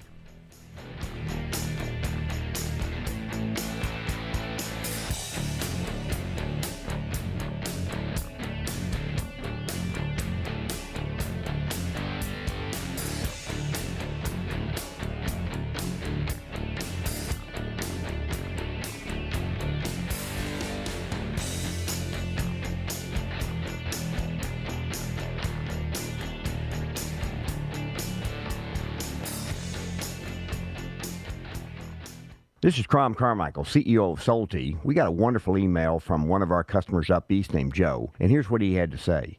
I started taking Solti almost out of desperation with little hope because I was resigned to the futility that although I was up to taking 2 statins a day, high cholesterol was something I just had to learn to live with. In fact, when I turned 60, after taking a stress cardio test, my doctor called me on a Saturday, which of course is never a good sign, and told me that I was clogged more than 95% of the people my age. I had an angioplasty and a stent procedure done at that time. Today, my stubborn triglycerides are only 1/3 of what they had been before starting taking Solti. My prescription statin dosage has shrunk from 60 milligrams to only 10 milligrams a day. My primary care doctor that I have had for many years still can't believe the results, and neither can I. Thank you, Solti, for providing such a wonderful product. And folks, I want to invite you to take care of your heart also by going to GodzillaHeart.com. That's GodzillaHeart.com. Use the code Godzilla at checkout, and you'll get a 50% discount on your initial shipment. Thanks so much. And they're off. This summer, the Thunder returns to Colonial Downs Racetrack. Live thoroughbred racing June 25th through September 7th. Feel the excitement. Hear the roar of the crowd. Experience Virginia's premier horse racing destination every Thursday through Sunday all summer long. Bring the whole family for Family Fun Sundays, packed with activities for all ages. Parking? Free. General admission? Free. Memories? Priceless. Make Colonial Downs Racetrack your new summer fun time tradition. Get tickets and race day info now at colonialdowns.com. Every morning, your Godzilla of Truth sets the table with the day's news. Starting August 17th at 10, Wendy Bell goes live with reaction and her own fiery fabulosity. And I want MAGA to grow a wave of red, the likes of which you've never seen. August 17th. You're on the cusp of a golden age. Wendy Bell, are you ready to go? Weekdays 10 to noon. On the John Fredericks Media Network. The Trump administration has brought positive changes when it comes to fixing our broken healthcare system. If we really want to make America healthy again, well, that starts at home. And that's where the Wellness Company comes in. You see and hear from the Wellness Company doctors all the time, and you know their products are the gold standard for keeping you and your family safe and healthy, giving you the opportunity to make sure you're prepared for whatever happens with their prescription medical kits. Additionally, the Wellness Company offers a variety of products, from parasite cleanses to methylene blue to weight loss and so much more. Make America healthy again starts at home. Do your part and protect the health of you and your family. Live a healthier, longer, and more satisfying life. Go to twc.health/Godzilla and order. That's twc.health/Godzilla. Use promo code Godzilla to save 10% today. Congratulations to my friend Michael Patrick Leahy on 9 years of journalistic excellence. I'm Lenny McGill, owner and founder of the Glock Store here in Nashville, Tennessee, and a proud sponsor of Michael Patrick Leahy's Tennessee Star Network for over 5 years. When we started, he was on just one local station. Now, he's on 20 stations. His motto, find the truth and report it. And as long as he sticks to that, we'll stick to being a sponsor. And next year, Michael, let's have a party for you right here at the Glock Store. I'm Brent Taylor, and I approve this message. Brent Taylor has my complete and total endorsement.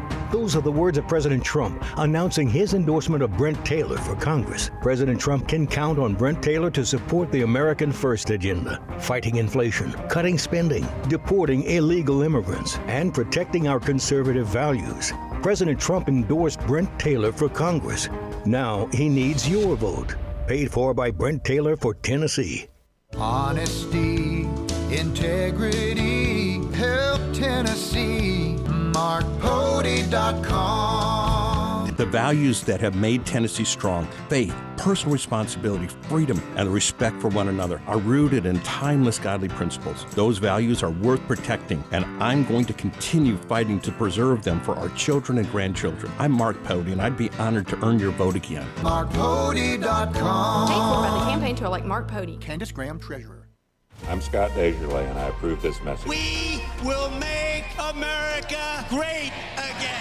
President Donald Trump has given his complete and total endorsement to Congressman Scott Desjardins, saying he fights for our military, veterans, law enforcement, and the Second Amendment. I'm honored to be endorsed by President Trump. I know together we've got to control inflation, secure our borders, and strengthen our military. Scott Desjardins, representing the people of the 4th Congressional District. With your support, we will make America great again. Paid for by friends of Scott Desjardins.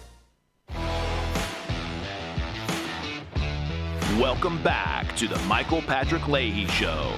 Now, here's Michael Patrick Leahy. And welcome back to the Michael Patrick Leahy Show. Well, the United Kingdom has already moved into a post-truth society, and it's not a good thing. In high school, you may have read the book Lord of the Flies. Yeah, we got a little bit of that going on here. In the United States, this is evidenced by the Islamo-Marxist connection, where the Islamists and the Marxists are working together to destroy our constitutional republic. Very bad thing. It's happening in our schools. You doubt me? This is Palo Alto, California, where public schools, well, you'll see what they did. Clip 5. A lawsuit filed this month is raising questions about how religion is taught at Palo Alto High School. The complaint alleges a school program designed around social justice aligned itself with one religion, and that students were encouraged to participate in religious activities during a field trip to a mosque. Crown 4's Sarah Stinson explains. Parents and former students are suing the principal of Palo Alto High School and the school district, saying a field trip to a mosque crossed the line from learning about religion to pressuring students to participate in it. A combination of peer pressure, social pressure, and an academic program all in one. A Palo Alto High School field trip to a mosque last fall is now being disputed in a lawsuit. The recently filed complaint says students were encouraged to wear Islamic religious attire, given copies of the Quran, and observed prayer during a visit to the Muslim Community Association. It also states that students were involved in a Quran memorization program. And according to the lawsuit, students were photographed inside the mosque in the religious attire. Those images later shared publicly without parental consent. No one has to forcibly put a hijab on someone or forcibly quiz somebody on the Quran to make this case a valid case and the issues addressed by it a serious problem. David Rosenberg-Wall is the attorney representing the parents, former students, and community members behind the lawsuit, many of whom are Jewish. The complaint says the field trip was part of the high school's Social Justice Pathway program, alleging it has repeatedly organized trips to the Muslim Community Association. Rosenberg-Wall says the concern isn't about teaching students about overall religion, but about singling out one faith in a 3-year program centered around social justice. In a context in which that nod is to say that Islam is the social justice faith, is a problem because all faiths have social justice traditions. The group suing the district says the alleged actions violated federal and state laws governing religion in public schools. The government has no business promoting a faith. The Palo Alto Unified School District Superintendent Jason Glass tells KRON 4 they learned about the lawsuit through news coverage and had not been served as of Monday. Though Glass says he has read the complaint but has not been able to verify the allegations. He points to district policy, saying in part, quote, instruction about religion in our schools must be academic,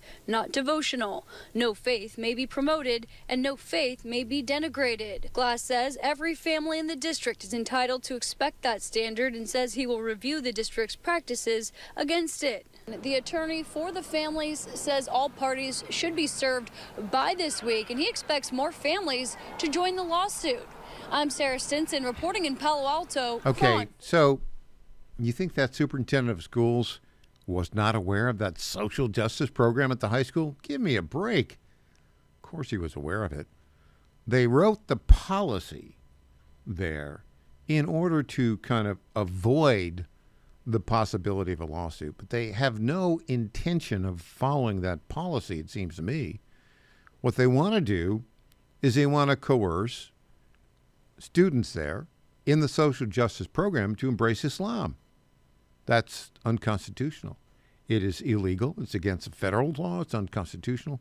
Federal statute, I don't know about California state statutes, but in Tennessee, absolutely would be illegal. Now, you say, okay, it's Palo Alto, California. We've had similar circumstances going on here in Metro Nashville Public Schools, and they've been hiding their promotion of Islam. I promise you, if you go to any major city in the United States of America today and their public schools, you will see that they are promoting Islam. And why they're promoting Islam? Well, they're hiding it. And they think they can sneak it in. The reaction here has got to be, our side has got to start pushing back, not just in this lawsuit, but in other areas. Every major city should be looking at this, and I'm telling you, there's opportunities to stop it. Okay, now I talked a little bit about my view of how things work in a society where any constitutional republic or even constitutional monarchy, where the population, the Muslim population exceeds 5%, is going to start to fall because the Muslim population, particularly the aggressive Islamist element of it, will be steadily supporting the rise of Sharia law. It's happened in the United Kingdom, where the Muslim population is about 6%. It's happened in France, where the Muslim population is about 8%. It's happened in Sweden, and in Norway. Now, and in Germany as well, all over that 5% threshold. Why is this? Well, it's because the leadership in those countries is weak and feckless. That's the bottom line on it. They are not, and they don't have any courage to stop it. We've got to stop it here in the United States of America. But you're seeing inroads in many communities in the United States. You see them pushing in Texas to have mosques and Sharia law. Dearborn, Michigan has been taken over by Muslims. And to the expense of really, I mean, if you're a Christian in Dearborn, Michigan, your rights are going to be squelched. Here we have a statement from the mayor of Dearborn, Michigan, which is, I think, the population is like 55% Muslim. Listen to what this guy has to say. Clip 3. That is the mission in which they will fail at. I was just 11 years of age when I had the first gun pulled on me for being Muslim in the days after 9/11. It's been 25 years since that day. Still unchanged. Proudly believe that the name Abdullah Hussein Hamoud is as American as any other. Whoa. That name is as American. It's not. And by the way, look at what they're doing with 9/11. This was an attack by Islamists that killed 3,000 Americans. And now they're trying to claim, oh, the real victims here were the Muslims in America. Purportedly, somebody pulled a gun on him when he was 11. Yeah, I don't think so. I don't think so at all. But who are they aligning with? Well, they're aligning with the far left Democrat Socialists of America, who are basically communists. Clip 2 gives you an indication of their attitude about what their plans are here in the United States of America and which countries they want to follow and emulate. Socialists of America, my good comrade Alan, talked a bit about the work we do, so I'll focus on the other stuff we do now. DSA is the largest socialist organization in America. We have 200 chapters across the country in most states, all states. And what we try to do is build up the U.S. left. We try to do our part in all sides of struggle, whether that's housing, whether that's labor unions, whether that's using elections as a site of struggle. We have our friend Sid here, ran for office. And across all of these different sites of struggle, we try to push socialism into the masses of America. We try to build up a positive vision, and I think China is an incredible positive vision of socialism for everyone around the world, whether it's here or overseas in many other countries, many other continents. Happy to talk after. Okay, so what do we have going on here? These are people that want to destroy the United States of America. And it's time for us to wake up and stop it. And the way to wake up and stop it right now, if you're out there, there's one way to do it. And the first thing that you need to do is vote for Republicans in the midterm election. Because I promise you, if the Democrats take over the House of Representatives, and it looks like it's a close call right now, I mean, you're going to see the beginning of impeachment, not just of Donald Trump, but every single cabinet member. It's going to turn, well, let's recognize this.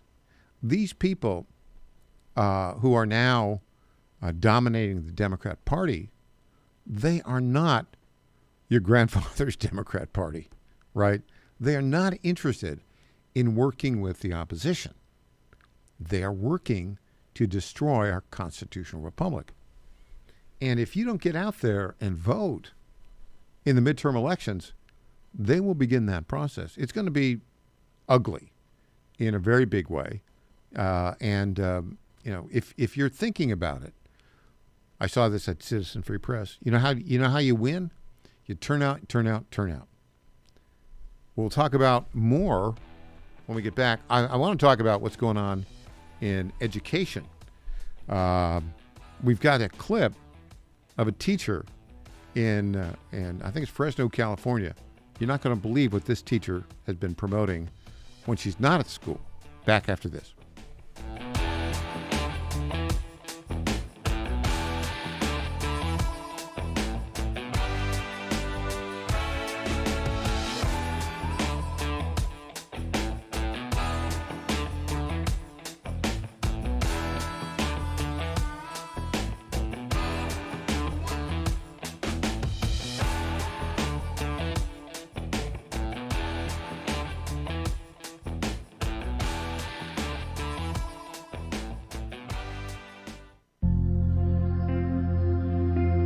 Ponder this. We sometimes hear newly married couples discuss their future life as a family. Often this leads to discussions on the number of children they are planning to have. Typically, the number of children ranges from none to 2 or 3. Family life can be planned thanks to birth control and abortion. But the reality is that God has a birth control plan already established for those who love Him and trust in Him. We are called to live a life of chastity according to our state in life. If you are called to a married life, being open to life according to God's plan is a great gift and probably the greatest challenge in today's modern world. It starts by selecting a spouse who puts God and family first. Then, trust in God's birth control plan, where parents are open to life and provide a sanctuary of faith for their family. Allow God, the author of life, to plan your family. I'm Susie Kelly, and I am passionately Catholic.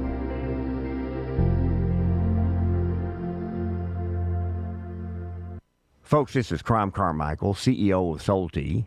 I have recently turned 77 years old.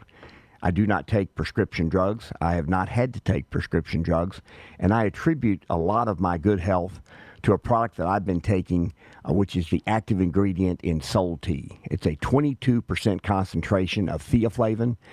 We did clinical trials on it 25 years ago and found that it helped lower cholesterol. We have had many, many hundreds of letters and emails from customers telling us how it has helped them not only manage their cholesterol, but lower their triglycerides and help them on their blood pressure. And I can't tell you how much I attribute to Soul Tea for my good health at age 77. And I encourage you to go to GodzillaHeart.com. That's GodzillaHeart.com. And use the code Godzilla at checkout, and you'll get a 50% off on your initial shipment of Soul Tea. And I promise you it will be a great help for your heart health. Thanks so much. The John Fredericks Media Network has just kicked into overdrive. John Fredericks, your Godzilla of Truth, starts the day from 6 to 10. Wendy Bell follows from 10 to noon. Rob Carson staying put at noon to 3. Michael Patrick Leahy moves to 3 o'clock, followed by Katz and Cosby at 5. America's new boss for conservative talk is the John Fredericks Media Network. I spent my career building a business, but I couldn't stand by while Washington spent money it didn't have. So I got in the fight, and I never forgot who elected me. This election is about the America we pass on to your family and mine. We inherited freedom. Now it's our turn to defend it, to strengthen it, and to leave America stronger than we found it. You shouldn't have to guess where your next senator stands. With me, you already know. I'm Ralph Norman, and I approve this message. Johnny Garrett's not some out-of-touch D.C. politician. Johnny Garrett's a Tennessean, a Christian conservative, and a proud father of 3 who's sick of the far left ruining our country with their radical policies. Conservative Johnny Garrett is proudly pro-life, pro-Trump to his core, and will always put America first. In Congress, Garrett will fight to lower taxes, cut government waste, and will always back the blue and support law and order. Garrett's fought for us in Nashville, and that's what he'll do in Congress. No to biological boys playing girl sports. No to communist China buying our farmland. And no to criminal illegals invading our state. Because with Johnny Garrett, what you see is what you get. It's time to bring more Tennessee to D.C. Send Trump conservative Johnny Garrett to Congress. I'm Johnny Garrett, candidate for Congress, and I approve this message. Paid for by Johnny Garrett for Congress. Welcome back to the Michael Patrick Leahy Show. Now, here's Michael Patrick Leahy. Okay, so I told you in the previous segment that what you need to do is get out and vote for Republicans in November. That's step one. The other thing, too, is you got to be paying attention to what's going on in the school systems, public school systems in particular, for kids. Now, they are an absolute disaster when it comes to the most important element of learning. And that has to do with being able to read, being able to write, and being able to do basic math. And our schools are failing dramatically. And I've talked about before, we have a plan to fix that. It's a long-term plan, but basically it's doing some demonstration and pilot projects to use direct instruction, the one methodology that's been proven time and time again over 60 years that the public schools systems have kind of refused to implement properly. But we think that we can demonstrate that here in Tennessee and in other states. That's a story for another day. But the question is, why? Why is it that kids can't read and they can't write and they can't do math?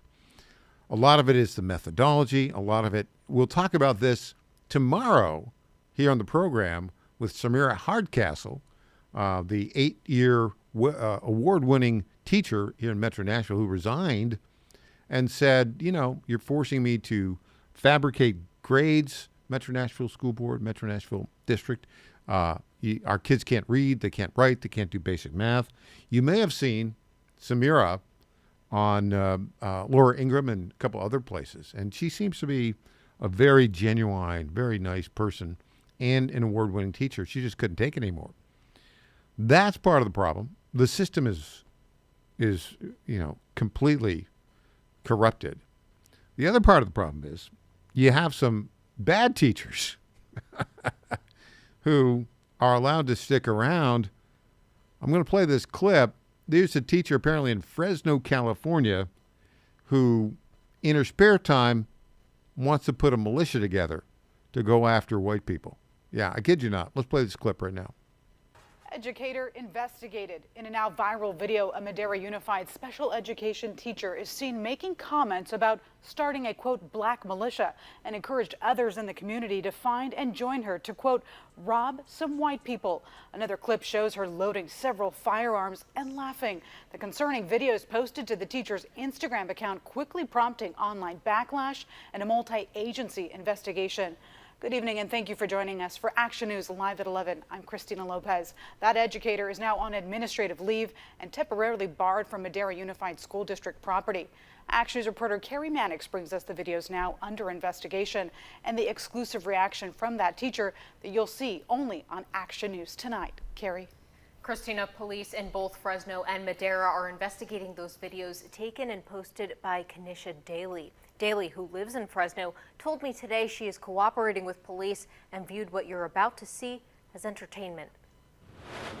Starting today, I'm starting a black militia. So if you're black, if you want to shoot some guns, come find me. We're going to rob some white people. Police are investigating these videos posted to Instagram by a special education teacher for the Madera Unified School District. In one clip, Kenisha Daly of Fresno says she's starting a black militia and will rob some white people. Other videos on Daly's Instagram captured by concerned citizens show her with a handgun and then what appears to be a long gun. She's laughing. She thinks it's funny. The videos were quickly met with strong online backlash and a multi-agency investigation. Okay, so this is someone who shouldn't be teaching your kids, right? She's a special education teacher. Right? Okay, fine, but I mean, you don't have any common sense if you're doing this kind of stuff. Now, it doesn't surprise me. She's probably, I don't know which major teachers union she's a part of, but American Federation of Teachers. The head of that group gets up and yells and screams and, says we've got to stop Donald Trump. But do any of these teachers unions really care about the main job of being a teacher? Many of the teachers do. That particular person who want to start the militia to rob white people.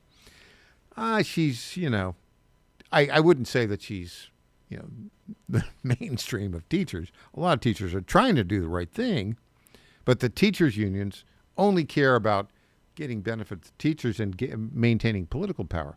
They're not interested in teaching your kids to read, write, do basic math. That is so important. Why is it important? Because if you cannot do that, you cannot think critically. And if you cannot think critically, you cannot be an informed, participating citizen in our constitutional republic. That's what it comes down to, and we need to make significant changes in it in real time. Now, it's not going to happen before November. It's not going to happen overnight, but I will tell you this. We need to counter the long march through the institutions that the left has taken, and you'll hear more about some of our projects in this regard. Our nonprofit that's working on this is called Tennessee Leads, TennesseeLeads.com. Tomorrow, Samira Hardcastle at 2 o'clock Central, 3 p.m. Eastern. Thanks for joining us. I'm Michael Patrick Leahy, the website TennesseeStar.com. Up next, Cass and Cosby. They're great. See you tomorrow.